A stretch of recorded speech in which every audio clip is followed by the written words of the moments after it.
विजय जी, चौथे चरण का मतदान खत्म हो जाए, आज पांचवा चरण चल रहा है। किस तरह का सहयोग उत्तर प्रदेश में बीजेपी को इस बार मिल रहा है? देखिए, उत्तर प्रदेश में एक ही हवा है और वह है भारतीय जनता पार्टी की। और विजय का सिंगनाद हर गांव-गांव में है और आज पूरा बांस गांव महाराज जी का स्वागत करने के लिए तैयार बैठा है। और जिस प्रकार का उत्साह है विधानसभा बांस गांव में, मुझे लगता ही नहीं है कि कोई और दल सामने है। और सभी जात, सभी पंथ मजहब के लोगों ने मोदी जी के नेतृत्व को, योगी जी के नेतृत्व को श्रेष्ठ मानते हुए फिर से कमल का बटन दबाने के लिए मन बना चुके हैं। और आप देखिए, पूर्ण बहुमत की सरकार बनने जा रही है और बांसगांव विधानसभा क्षेत्र में तो कोई लड़ाई नहीं रह गई। आप यहाँ के सिटिंग विधायक हैं और क्या कुछ ऐसा भी काम आपको लगता है कि कुछ बाकी रह के जिसे इस बार आप विधायक बनेंगे तो उसको पूर्ण करेंगे? देखिए, पूरे 5 साल हम लोगों ने सिलसिलेवार तरीके से, योजनाबद्ध तरीके से काम किया। जब हम लोगों को आशीर्वाद मिला जनता जनार्दन का और योगी जी इसके सेवक बने, बांसगांव विधानसभा क्षेत्र चौतरफा चुनौतियों से घिरा पड़ा था, ढांचागत बुनियादी सुविधाओं से दूर था। और हम लोगों ने जो है एक योजनाबद्ध तरीके से सड़कों का काम शुरू किया। और अब देखिए, बांसगांव ये हमारा तहसील है, तहसील हमारी पहचान है। और तहसील से जाने वाली सारी हमारी प्रमुख सड़कें जो सिंगल लेन थी, चाहे तहसील बांसगांव से मालहनपार रोड हो, तहसील बांसगांव से रुद्रपुर खजनी मार्ग हो, चाहे तहसील बांसगांव से हमारा एक बाईपास है जो कुसमौल को जाता है, ये हो।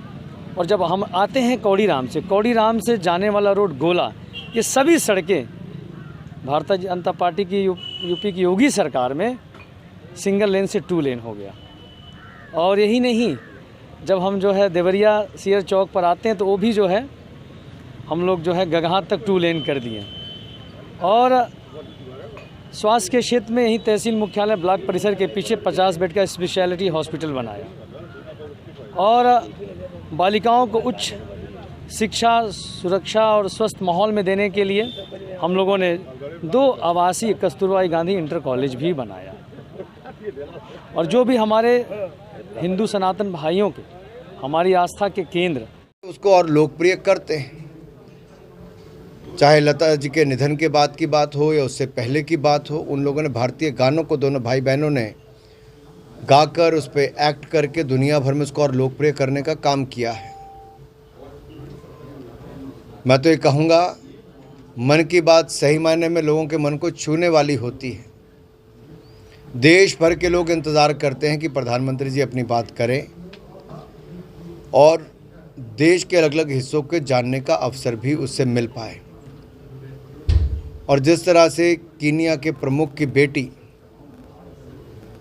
का इलाज आंखों का आयुर्वेद के द्वारा होना, कोरोना काल में काढ़ा और बाकी आयुर्वेद का जो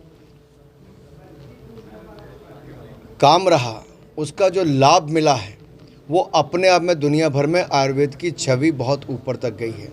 योग और आयुर्वेद, इन दोनों का ही पिछले कुछ वर्षों में लगातार आगे बढ़ना, दुनिया भर में इसकी मान्यता और ज़्यादा होना, ये प्रधानमंत्री मोदी जी के ही प्रयासों से हुआ है। और मुझे पूर्ण विश्वास है नई युवा पीढ़ी भी आयुर्वेद के क्षेत्र में और ज़्यादा करेगी, स्टार्टअप्स भी आएंगे और उसके ज़्यादा और लाभ मिल पाएंगे। महिला सशक्तिकरण के बारे में प्रधानमंत्री जी ने बात किया है, बोला है कि सेना में योगदान महिलाओं का बढ़ रहा है, इसको लेके क्या? कौन सा ऐसा क्षेत्र है जहां पर भारत की मातृशक्ति ने अच्छा नहीं किया? और आज़ादी के साथ ही मतदान का अधिकार भी जहां महिलाओं को दिया गया था। हालांकि बहुत सारे देश ऐसे हैं जहां पर मत का अधिकार महिलाओं को लोकतंत्र के बहुत वर्षों के बाद मिला, लेकिन हिंदुस्तान में अगर हम अपनी संस्कृति को भी देखें तो महिलाओं का एक समान अधिकार है। और यहाँ तो देवियों की पूजा भी की जाती है। और यही नहीं, महिलाओं के योगदान पर हर क्षेत्र में, कोई भी क्षेत्र क्यों ना हो, बहुत बढ़कर रहा। जहाँ तक सेना की बात है, फाइटर जेट तक उड़ाने का काम भी भारत की बेटियों ने किया। इससे पहले कमर्शियल फ़्लाइट्स भी उड़ाती थी। और भारतीय सेना के जो तीनों अंग हैं, थल सेना, वायु सेना, जल सेना सबके